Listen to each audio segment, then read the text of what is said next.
الحمدللہ وکفا وسلام علی عباده الذین اصطفى اما بعد فاعوذ باللہ من الشیطان الرجیم بسم اللہ الرحمن الرحیم ان الدین عند اللہ الاسلام صدق اللہ العظیم وبلغنا رسوله النبی الامین المبین المتین الکریم ونحن على ذلك لمن الشاہدین والشاکرین والحمد للہ رب العالمین۔ شاعر کہتا ہے اللہ کی سرتابہ قدم شان ہے یہ، مچل کے کہیے سبحان اللہ۔ اللہ کی سرتابہ قدم شان ہے یہ، انسان ہی انسان وہ انسان ہے یہ، اور قرآن تو ایمان بتاتا ہے انہیں، قرآن تو ایمان بتاتا ہے انہیں، ایمان یہ کہتا ہے میری جان ہے یہ، ایمان یہ کہتا ہے میری جان ہے یہ۔ اور ایک شاعر کیا ہی خوب کہتا ہے، رات بھر رب حبلی کی دعائیں مانگے مصطفیٰ، رات بھر رب حبلی کی دعائیں مانگے مصطفیٰ، ہم سب کریں آرام تکلیفیں اٹھائے مصطفیٰ، ہم سب کریں آرام تکلیفیں اٹھائے مصطفیٰ۔ اور بعد تخلیق دو عالم خالق کل نے کہا کہ ہم نے تو دنیا بنا دی اب چلائے مصطفیٰ، ہم نے تو دنیا بنا دی اب چلائے مصطفیٰ۔ اس کامل وطن میں ہم بھی ہیں برابر کے شریک، اس کامل وطن میں ہم بھی ہیں برابر کے شریک، در و دیوار تم ہو تو بنیاد ہے ہم، اس کامل وطن میں ہم بھی ہیں برابر کے شریک، در و دیوار تم ہو تو بنیاد ہے ہم۔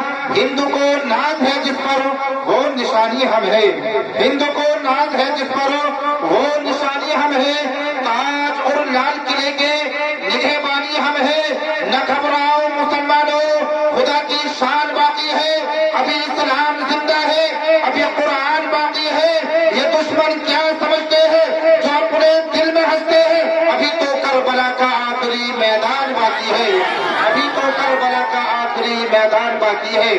آئیے حضرات، سب سے پہلے مصطفیٰ جانی رحمت، شمع بزم ہدایت، نو شہی بزم جنت، کعبے کے بدر الدجا، طیبہ کے شمس الضحا، تابعِ جملہ بلا، شافعِ روز جزا، یعنی سب سے اولا و اعلیٰ ہمارا نبی، سب سے بالا و بالا ہمارا نبی، اپنے مولا کا پیارا ہمارا نبی، دونوں عالم کا دولہا ہمارا نبی، جان مسیحا رحمت کا دریا، کم زدوں کا سہارا، جس کی عظمت و شان دیکھنی ہے تو پوچھئے بریلی کے امام سے، وہ فرماتے ہیں کہ سرور کہوں کہ مالکو مولا کہوں تجھے، سرور کہوں کہ مالکو مولا کہوں تجھے، تیرے سرور کہوں کہ مالکو مولا کہوں تجھے، باغ خلیل کا گلے زیبا کہوں تجھے، اور تیرے تو وصف میں تنہائی سے ہے بری، حیران ہوں میرے شاہ میں کیا کیا کہوں تجھے، لیکن رضا نے خط میں سخن اس پر کر دیا، خالق کا بندہ خلق کا آقا کہوں تجھے،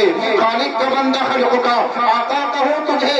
آج کی حضرات اسی کی بارگاہ بے کس پر ہمیں اپنی غلامی کا ثبوت دیتے ہوئے درود پاک پڑھیں بآواز بلند، اللہم صلی وسلم علی سیدنا و شفیعنا و حبیبنا و مولانا محمد مبارک وسلم، صلو علیہ صلاۃ و سلاما علیک یا رسول اللہ یا حبیب اللہ صلی اللہ تعالی علیہ وسلم۔ محترم حضرات، مجھ سے پہلے آپ نے بڑی اچھی نعتیں، بڑی اچھی باتیں آپ لوگوں نے سماعت فرمائی، اور میرے بعد بھی انشاءاللہ آپ سماعت فرمائیں گے۔ چند لمحات کے لیے، چند منٹوں کے لیے میں آپ لوگوں کے سماعتوں کے حوالے ہوں۔ محترم حضرات، بہت ہی جلدی کے ساتھ میں اپنی گفتگو کو سمیٹتا ہوا ختم کر دوں گا۔ عزیزان ملت اسلامیہ، بہت ہی توجہ کے ساتھ سنیے گا، بہت ہی غور سے سنیے گا۔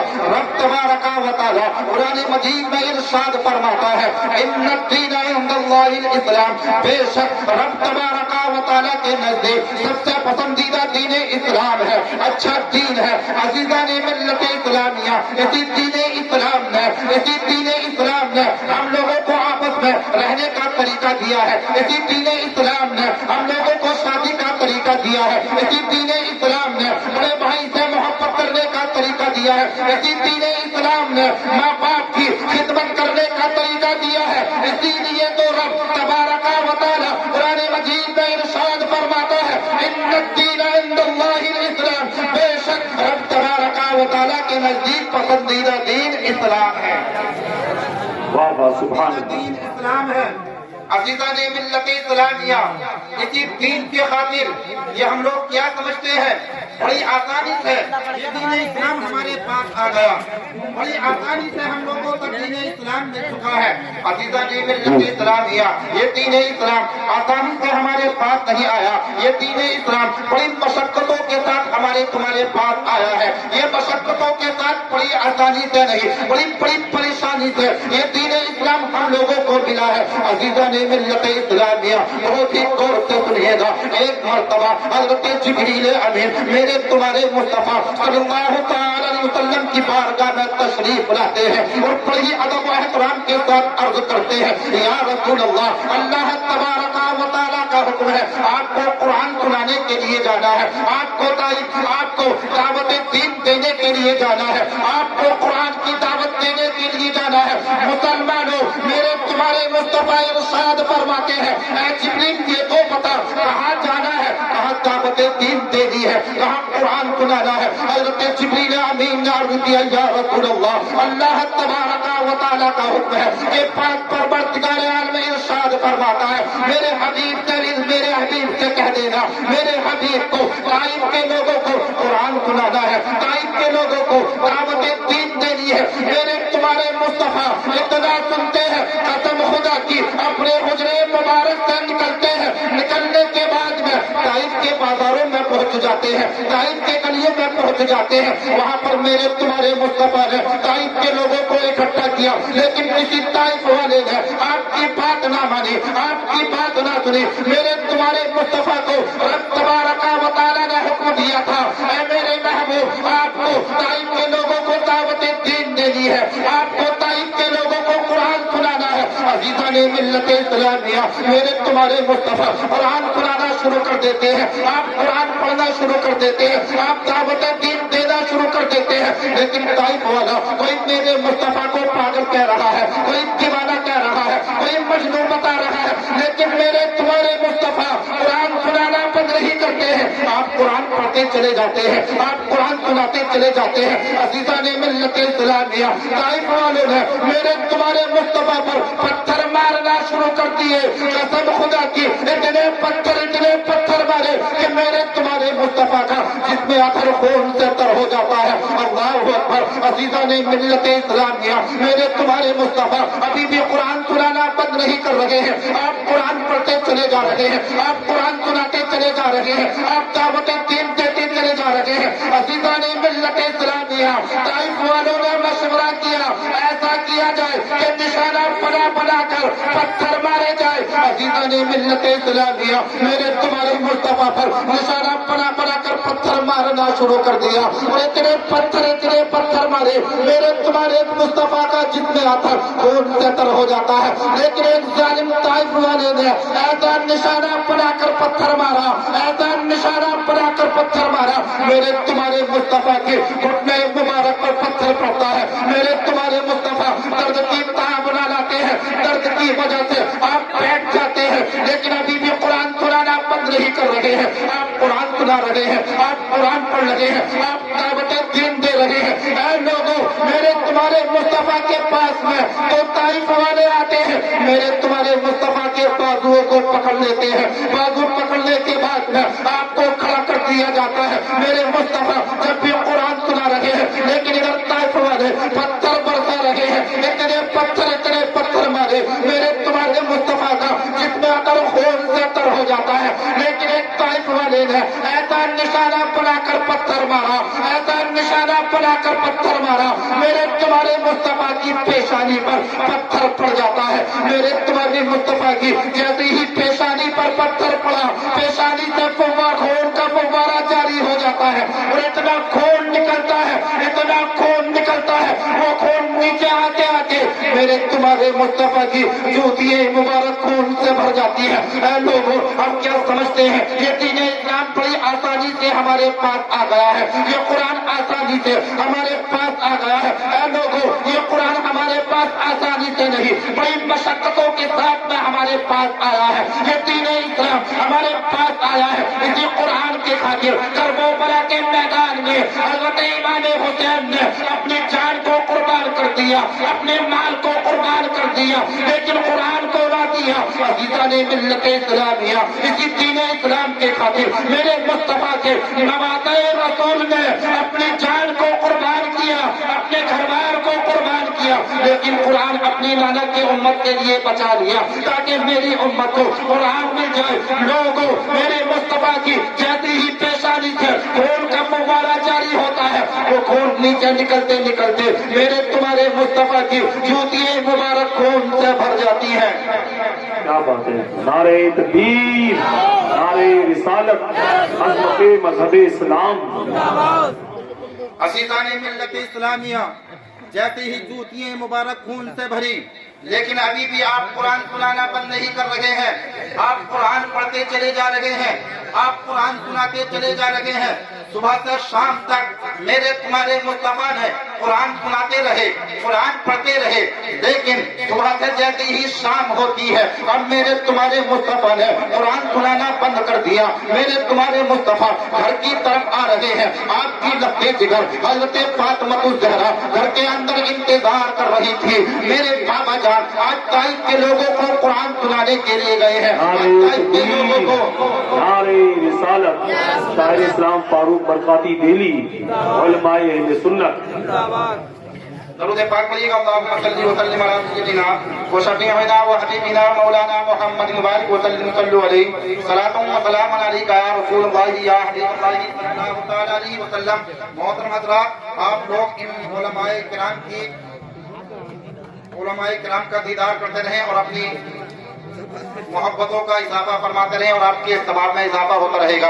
ایک مرتبہ درود پاک پڑھیے. اللہم صلی وسلم علی سیدنا و شفیعنا و حبیبنا مولانا محمد مبارک وسلم صلو علیہ صلاۃ و سلام علیک یا رسول اللہ یا حبیب اللہ صلی اللہ تعالی علیہ وسلم. محترم حضرات، آپ کے یہاں پر بھی مسجد ہے. آپ کی مسجد میں بھی رمضان المبارک کے اندر قرآن مجید سنایا جاتا ہے، لیکن ہم لوگ کیا کرتے ہیں جیسے ہی قرآن پاک مکمل ہو جاتا ہے، قرآن کے مکمل ہونے کے بعد میں ہم لوگ خوشیاں مناتے ہیں. کوئی امام سے مصافحہ کرتا ہے، کوئی معانقہ کر رہا ہے، کوئی نذرانہ پیش کر رہا ہے، کوئی مٹھائی تقسیم کر رہا ہے، کوئی مصافحہ کر رہا ہے. ادھر آپ کی لبے جگر حضرت فاطمہ الزہرا رضی اللہ تعالی عنہا گھر کے اندر انتظار کر رہی تھی. میرے بابا جان آج طائف کے لوگوں کو قرآن سنانے کے لیے گئے ہیں، آج طائف کے لوگوں کو دعوت دین دینے کے لیے گئے ہیں. ہو سکتا ہے کوئی کسی نے مصافحہ کیا ہوگا، ہو سکتا ہے کسی نے معانقہ کیا ہوگا، ہو سکتا ہے کسی طائف والے نے میرے بابا جان کے ہاتھ پر مٹھائی تقسیم کی ہوگی، ہو سکتا ہے میرے لیے مٹھائیاں لا رہے ہوں گے. ادھر حضرت فاطمہ الزہرا گھر کے اندر انتظار کر رہی تھی، لیکن کسی طائف والے نے مصافحہ نہ کیا، کسی طائف والے نے معانقہ نہ کیا، شربت کا پیالے پیش نہ کیے، کسی نے مٹھائی تقسیم نہ کی. میرے تمہارے مصطفیٰ شام کے وقت اپنے گھر کی طرف آتے ہیں. جیسے ہی حضرت فاطمہ الزہرا کی نظر بابا جان پر پڑتی ہے، آپ توڑ کر اپنے بابا جان سے گلے سے چمٹ جاتی ہے. جیسے ہی حضرت فاطمہ الزہرا کے ہاتھوں پر خون لگتا ہے، آپ کی چیخ نکل جاتی ہے اور عرض کرتی ہے، اے بابا جان یہ تو بتائیے یہ خون کہاں سے آیا ہے؟ آپ تو طائف کے لوگوں کو دعوت دین دینے کے لیے گئے تھے، آپ تو طائف کے لوگوں کو قرآن سنانے کے لیے گئے تھے. اے بابا جان یہ خون کہاں سے آیا؟ میرے تمہارے مصطفیٰ ارشاد فرماتے ہیں، میری لبے جگر طائف کے لوگوں نے مجھے پاگل کہا، طائف کے لوگوں نے مجھے دیوانہ کہا، طائف کے لوگوں نے مجھے مجنون کہا، لیکن اس پر حد کر دی. بلکہ اس کے بدلے میں طائف والوں نے تیرے بابا جان کے جسم اطہر پر اتنے پتھر برسائے ہیں کہ تیرے بابا جان کا جسم اطہر خون سے تر ہو گیا ہے. حضرت فاطمہ الزہرا عرض کرتی ہے، اے بابا جان یہ تو بتائیے کہ آپ اللہ کے سچے نبی نہیں ہے؟ میرے تمہارے مصطفیٰ ارشاد فرماتے ہیں، بیٹی میں اللہ کا سچا نبی ہوں. حضرت فاطمہ الزہرا عرض کرتی ہے، اے بابا جان یہ تو بتائیے یہ قرآن، یہ اسلام، یہ آپ سچے نہیں ہیں؟ میرے تمہارے مصطفیٰ ارشاد فرماتے ہیں، بیٹی میں بھی سچا ہوں، قرآن بھی سچا ہے، اسلام بھی سچا ہے، آخر معلوم کیوں کر رہی ہے؟ حضرت فاطمہ الزہرا عرض کرتی ہے، اے بابا جان میں رب کی بارگاہ میں شکایت کرنا چاہتی ہوں، اے پاک پروردگار عالم جب تیرا محبوب بھی سچا ہے، قرآن بھی سچا ہے، دین بھی سچا ہے، جب میرے بابا جان طائف کے لوگوں کو دعوت دین دیتے ہیں وہ لوگ پتھر کی برساتے ہیں، اے پاک پروردگار عالم کی بارگاہ بعد میں شکایت کرنا چاہتی ہوں، میرے تمہارے مصطفیٰ اتنا سنتے ہیں اور اپنی لگتے جگر کی ہونٹوں پر انگلی کو رکھ دیتے ہیں اور ارشاد فرماتے ہیں بیٹی خاموش ہو جا،